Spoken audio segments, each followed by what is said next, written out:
not gonna lie, when I made that poll about which of the two Fall Out Boy flop albums were the bigger flop, I thought it was going to be a lot closer than what we actually got with the results. Because when you look at Fully Ado and Mania, they're more similar than what you would think. I mean, Fully Ado came out right around the time where the band released 3 really great, I think, classic albums, and From Under the Cork Tree and Infinity on High were huge at that point. And then they decided to change their sound, do something different lyrically, and it was not necessarily a very well-panned record. Sure, it's grown to become a cult classic later down the line, but originally it wasn't anything that people were necessarily enjoying all that much, unless you were like a really hardcore Fall Out Boy fan. And of course, a year later, that led to basically the band going on an indefinite hiatus, and during that time, Joe Troman and Andy Hurley became a part of the Damned Things, that supergroup there. Patrick Stump made his own solo record, and Pete Wentz did Pete Wentz things. I don't necessarily know what Pete Wentz did around that time, but, you know, he was probably the least active band member of the 4 during the hiatus. And then early 2013, the band came back with their song, My Songs Know What You Did in the Dark, Light 'Em Up. Now, this was a change in direction musically, because now the band was ditching any sort of alt-rock, pop-punk that they were known to do, and going straight into the pop-rock territory. However, I like that song. It was nice to hear, and it was kind of Fall Out Boy, the beginning of them saying, look, don't expect anything from the last 4 records because we are coming back a completely different band. And in April of that year, their album, Save Rock and Roll, came out and did pretty well for what it was. It had its hits on there. So Fall Out Boy was still showing, even in the midst of this genre change, that they were still able to make these hits and still be relevant in the mainstream despite the different sound. Heck, this was also the year that they toured with Paramore during the Monument tour, and that was huge in itself as well, because Paramore also came back after a long period of time. Or then later in 2014,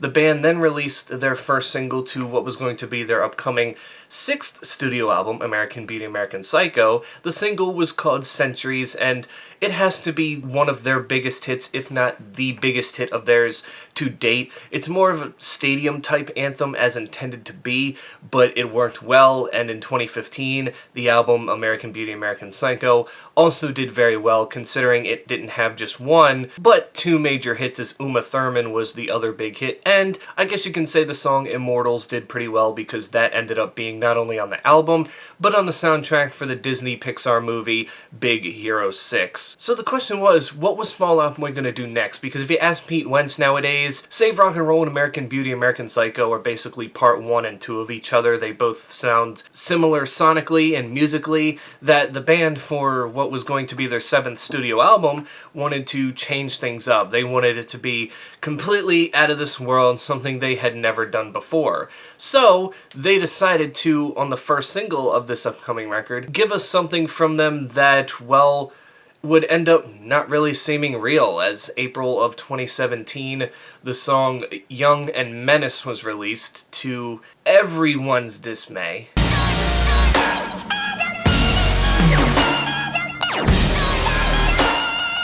The song was critically panned for being too, I guess, I don't really know how to put it, but let's just say that the verses are okay for what they are, but when you get to the chorus, it becomes a train wreck. And the album Mania was originally scheduled to get a September of 2017 release. However, I don't know if it was from the reception of the first single, Young and Menace, that the band decided to take time and restructure the album and scrap some songs from the record and just, you know, try to make it better, at least. That's what we were hoping after Young and Menace. They're like, well, maybe that's what this was. The band hasn't necessarily stated why, but they were also kind of in turmoil trying to stay together.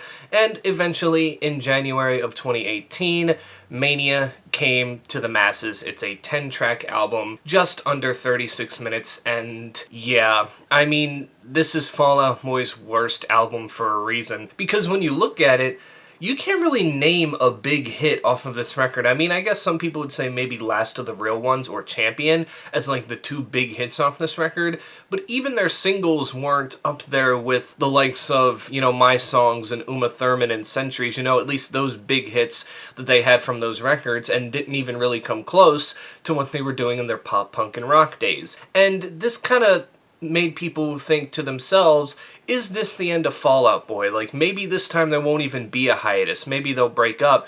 But then, in 2019, they decided that they were going to release another greatest hits record for the pre-hiatus albums, and they gave us two new songs, Dear Future Self Hands Up and Bob Dylan, which stuck with the more pop route that they had been doing for the past couple of years. And then things started to get a little bit weird because we were questioning what's going to happen next, because the last time they made a greatest hits record in 2009, right after Folie à Deux, that's when they took the hiatus, and now we were kind of thinking to ourselves, so is a hiatus coming? What's going on here? During that time, in 2019, when they released these singles, the band announced, along with Weezer and Green Day, that they were all going to be going on tour together for the Hellamega tour in 2020. Now, all that would get pushed back to 2021 due to COVID, but Fall Out Boy, if they were taking a hiatus, it was a more active hiatus. Like, it didn't seem they were really focused on making a new record, but they were still going to do shows and just keep quiet about a lot of stuff. And then the Hellamega tour came and went, and then things stayed quiet. There was really nothing going on. That is, until December of 2022, when the teasing began in a newspaper that something was cooking from Fall Out Boy, and then the snippet came with the animated video for what would end up being their first single for their new album in 5 years. And what made people so excited about this was that, well, this new record is now going to be a return to the pop-punk form we all came to know from them.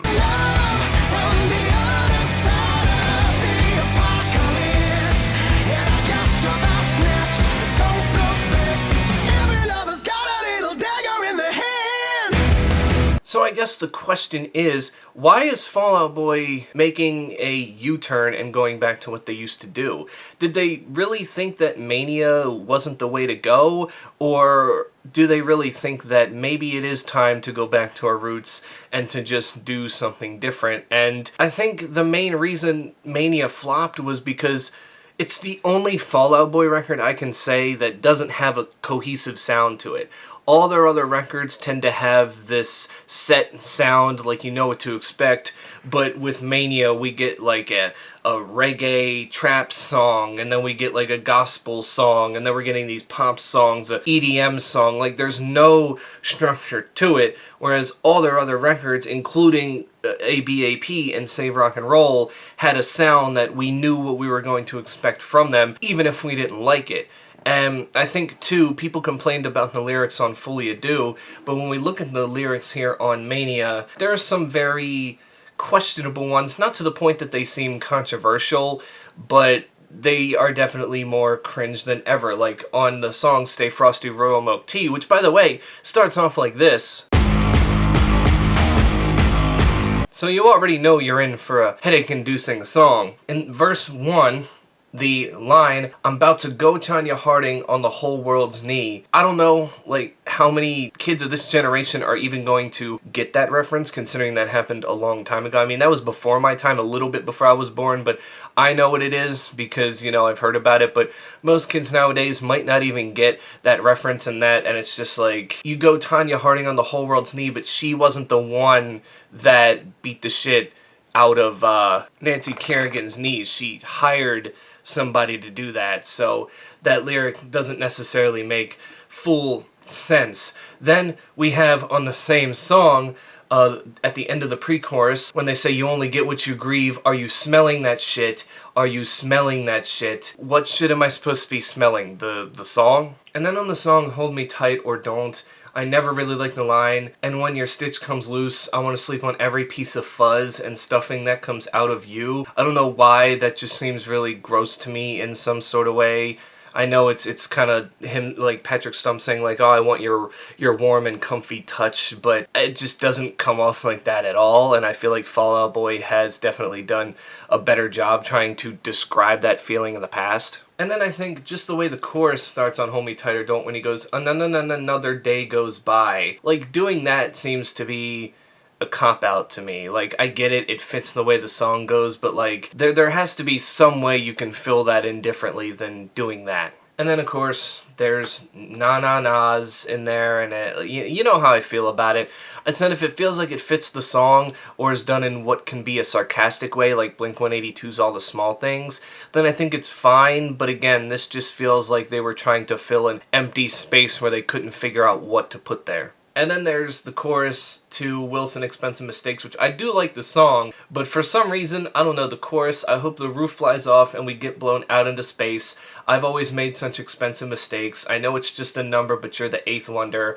I'll stop wearing black when they make a darker color. The last line doesn't get to me, but the whole thing, it's just a number, but you're the eighth wonder, and getting blown into space thing, again, just feels even cheesy for Fall Out Boy standards. And then, of course, Church. I mean, come on, if you were Church, I'd get on my knees, like, that's, ugh, like, I don't know if that's a sex reference or what, but I've never heard that line before used with couples. Like, he's like, hey girl, you know, if you were Church, I would definitely get on my knees. Like, that's not hot, that's not sexy, that's kind of weird. And then we have, on the song Church again, take the pain, make it billboard big. I get what he's trying to say there, but billboard big? I've never heard it said that way before. This one's not so much cringy as it is, I think it's kind of an ironic line now because of what they've done after Mania, completely U-turning back to